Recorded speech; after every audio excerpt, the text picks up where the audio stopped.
Hi everyone, my name is Lindsay Taylor and I am the Conservation Programs Coordinator at the Natural Resources Foundation of Wisconsin.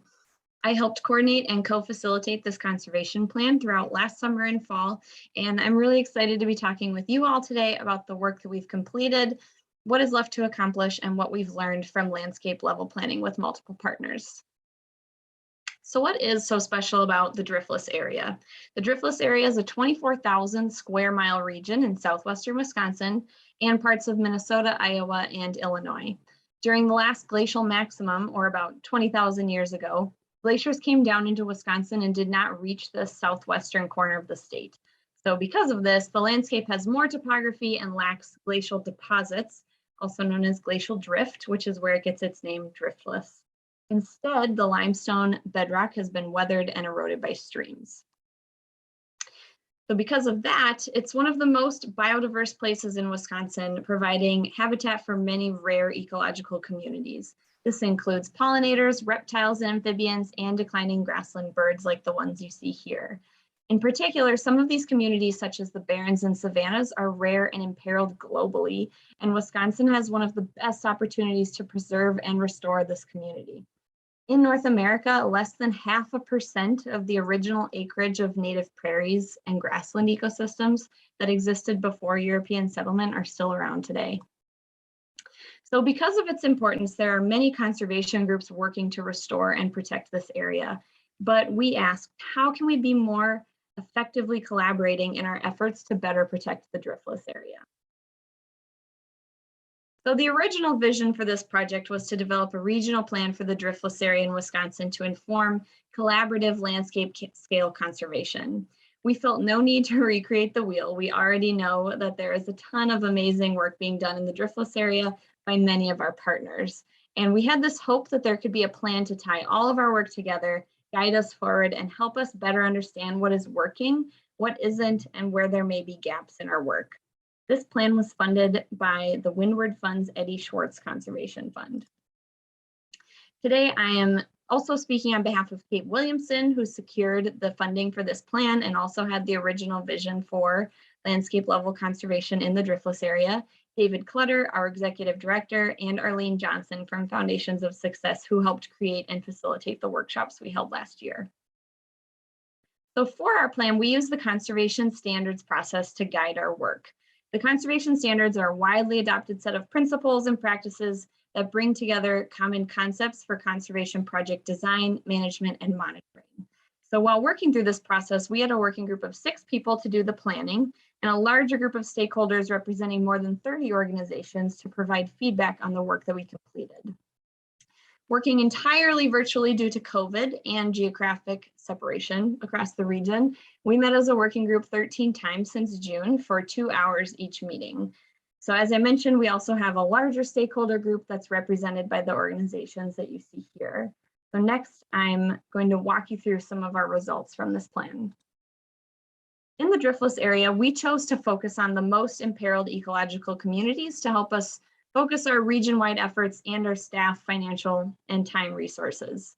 So we looked to the Department of Natural Resources Ecological Landscapes of Wisconsin to identify our ecological communities and settled on savanna barrens communities, prairie communities, and surrogate grasslands. These ecological communities are all high risk and support pollinators and threatened and endangered grassland birds, which was a focus of the grant that we received to support this work. Together, the working group identified 17 threats to our natural communities and prioritized the top 5 threats using 3 criteria: scope, severity, and irreversibility. The top 5 threats were found to be invasive species, fire suppression or lack of fire on the landscape, residential and commercial development, recreational activities, and incompatible grassland management. Next, the working group used the Conservation Measures Partnership Actions Taxonomy, which is a standardized list of conservation strategies, to identify and prioritize 46 unique strategies that would address the top threats to our communities. So notice the numbers that correlate with each category and specific strategy. So for example, site area management has an identifying strategy number of 2.1. Strategies were then rated using 3 criteria: impact, feasibility, and urgency. So here's an example of strategies for our recreational activities threat. You can see the rank of each strategy on the left, the identifying number from previous actions taxonomy slide in the highlighted yellow. And on the right, you can see the breakdown of rankings based on the 3 criteria mentioned earlier. So strategies with a higher number mean that the group felt the strategy would be more impactful, more feasible, and more urgent. So from strategies, we moved into the next step of the planning process, defining our theory of change for our highest ranked strategies. And defining a theory of change helps teams clarify their assumptions about how we assume a conservation strategy will contribute to improving our conservation targets. In the Driftless Plan, we use the Conservation Actions and Measures Library to provide a generic theory of change for each type of strategy we came up with. So these can then be used by partner organizations to help monitor their conservation efforts and strategies. So here's an example. This is just a quick glance at one of our theories of change in the Driftless Plan, and you can see that the strategy on the left is a higher level generic strategy in the yellow hexagon, conservation easements.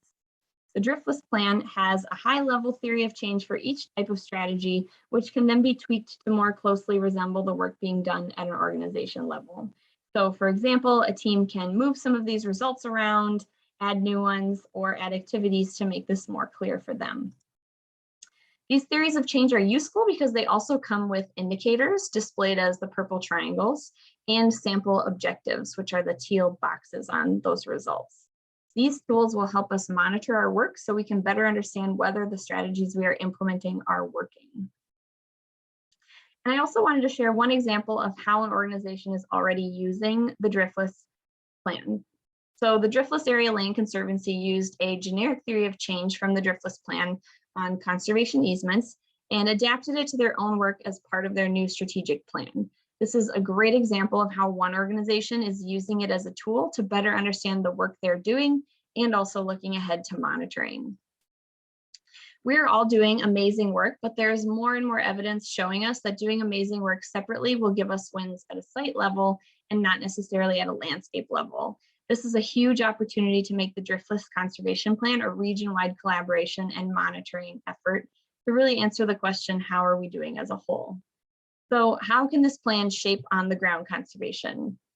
We did find that there is a need for rapid assessment of prairies and barrens, especially on private lands. And this plan can also give us common metrics to measure progress and success on a landscape level, increase collaboration between partners, fill in the strategy gaps that may be present, and continue to adapt our plan based on what we are learning. So what did we learn from this regional planning effort across partners? After the planning workshop process was completed, I had 45-minute one-on-one interviews with each of the working group members to learn what worked well and what could be improved in similar landscape level planning efforts in the future. While we expected and encouraged the working group members to be as candid as possible, we also sent out a short anonymous Google survey in case there was any feedback they wanted to submit virtually or anonymously. The first main takeaway was that all working group members enjoyed the opportunity to meet and work with other partners in the Driftless area. The people and the perspectives of the working group was the first thing mentioned by each participant, which I thought was pretty cool. In terms of how we met, the 13 working group workshops all occurred virtually, originally just because of COVID. And working group members noted that some in-person time would be nice to get to know each other, but overall the virtual setting was preferred. Virtual benefits that were noted including having a recording available, no travel time, and easier scheduling. And one participant even noted that you'll likely have a higher participation in a virtual platform where there are fewer barriers to be present. This is an especially important reflection for future landscape and regional level planning efforts, where participants may be a few hours away by car at minimum. However, because it was virtual, it was also very important to have good and engaging facilitation, and all working group members were really satisfied with the engagement they had in these workshops. The one challenge that we faced was the seeming lack of ownership of the plan. And so this was a regional partner plan, meaning that it did not belong to any one organization. Working group members had their own busy jobs with minimal time to do homework in between and outside of meetings. And to move the project along, it required extensive time, investment, and content work for the facilitators. Often we had to talk to experts outside of the working group to create first drafts for them to review. So for any regional future planning efforts, this would be important to keep in mind. One of our other challenges came from a participant's comment who felt that we didn't have the most diverse perspectives in the room that went into our ratings. Working group members were chosen from the Natural Resource Foundation's existing network of partners, and in the future, further work could be done to ensure we're getting the right people to the table. Finally, a couple of our participants noted that it would have been useful to have a greater understanding of the expectations at the beginning of the process. And as this was a brand new pilot project testing a conservation plan at a regional scale in Wisconsin, much of the facilitation and coordination planning was happening as we progressed throughout the year. And we were learning as much as the working group participants. So this is a fair and understandable comment. In the future, it would be much easier for us to create a solid timeline for the entire planning process now that we've been through it, so the expectations can be clearer. So how do we have collective impact? We found that the final plan needs to be written up with two main parts. One, what the plan is and what you've learned, and more importantly, how partners can use it. It's also important to know how you will carry the plan forward after you finish. So whether that's with implementation workshops, having a designated coordinator, or incentive funds for implementers. As far as our next steps for the Driftless Plan, the Natural Resources Foundation is committed to continued stewardship of this plan with partners. So we'll be sharing the written Driftless Conservation Plan and accompanying resources with the stakeholders later this summer. We also hope to send out a gap analysis survey that will inform us of current conservation efforts on the landscape and where there may be gaps. To continue to adapt the plan and share lessons learned, we plan on convening the working group and stakeholders on an annual basis to check in. And NRF will also use the plan as a tool to see where we should be directing the most funding. And finally, another idea we have is to conduct theory of change workshops with our partners so we can use common metrics to monitor these ecological communities and roll up our data on a regional scale. Thank you all so much for listening today. Please feel free to email me if you have any questions, and I'm also happy to take a few now.